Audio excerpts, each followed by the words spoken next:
कहानी की शुरुआत में हम सुपरमैन को देखते हैं जो अल्ट्रामैन नाम के एक ताकतवर मेटा ह्यूमन से फाइट कर रहा था। उन दोनों में बहुत जबरदस्त लड़ाई होती है और ऐसा पहली बार हुआ था कि सुपरमैन को किसी ने इतना मारा था। अल्ट्रामैन ने उसे इतना पीटा कि सुपरमैन को वहां से भागना पड़ा और जब उसे होश आया तो सुपरमैन खुद को अंटार्कटिका की जमा देने वाली बर्फ में पड़ा हुआ पाता है।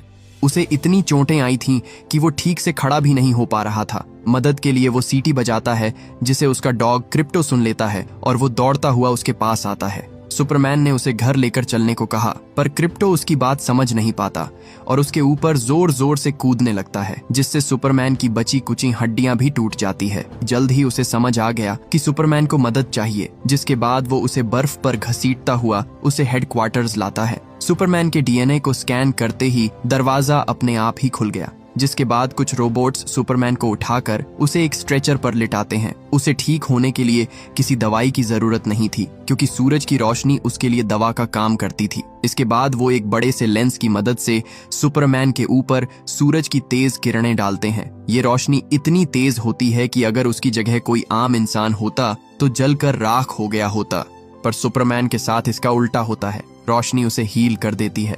अल्ट्रामैन के साथ उसकी लड़ाई अभी खत्म नहीं हुई थी। वो शहर में तबाही मचा रहा था, जिसे रोकने के लिए सुपरमैन को जल्दी से शहर पहुंचने की जरूरत थी। क्रिप्टो उसे रोकने की कोशिश करता है पर सुपरमैन किसी की नहीं सुनता और सीधे आसमान में उड़ते हुए उस जगह की ओर निकल पड़ता है जहां अल्ट्रामैन तबाही मचा रहा था। उधर न्यूयॉर्क में हम लेक्स लूथर को देखते हैं जो सुपरमैन की हार का जश्न मना रहा था। पता चलता है कि अल्ट्रामैन असल में उसी का बनाया हुआ एक मेटा ह्यूमन है जिसे उसने खास सुपरमैन को खत्म करने के लिए डिजाइन किया था। उसे सुपरमैन की हर चाल और हर वार का पता था और उसे मिटाने के लिए वो किसी भी हद तक जा सकता था। वो खुश था कि तभी उसने सुपरमैन को देखा जो वापस लौट आया था। उसे यकीन ही नहीं हुआ कि इतनी मार खाने के बाद भी वो इतनी जल्दी कैसे ठीक हो गया। उसने आते ही अल्ट्रामैन पर अटैक कर दिया, पर हम देखते हैं कि अल्ट्रामैन का खुद का कोई दिमाग नहीं था।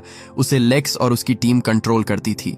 उन्होंने सुपरमैन के हर हमले के जवाब में 2500 से भी ज्यादा मूव्स तैयार कर रखे थे, जिसकी वजह से सुपरमैन का उससे जीत पाना नामुमकिन था। इस बार भी अल्ट्रामैन ने उसे बुरी तरह पीटा और उसे उठाकर जमीन पर पटक दिया। सुपरमैन में हिम्मत नहीं थी कि अब वो दोबारा अपने पैरों पर खड़ा हो सके, पर तभी एक आदमी बिना कुछ सोचे समझे सुपरमैन की मदद करता है। लेक्स को इस बात से बहुत चिढ़ होती थी कि न्यूयॉर्क के लोग उसे अपना हीरो समझते थे और बस इसी वजह से वो सुपरमैन से नफरत करता था। अल्ट्रामैन कहता है कि सुपरमैन, तुमने जो जरहानपुर में किया उसकी कीमत तुम्हारे लोगों को चुकानी पड़ेगी, और बस इतना कहकर वो वहां से चला जाता है। कोई उसे ट्रैक ना कर सके, इसीलिए वो एक सीक्रेट पोर्टल का इस्तेमाल करता है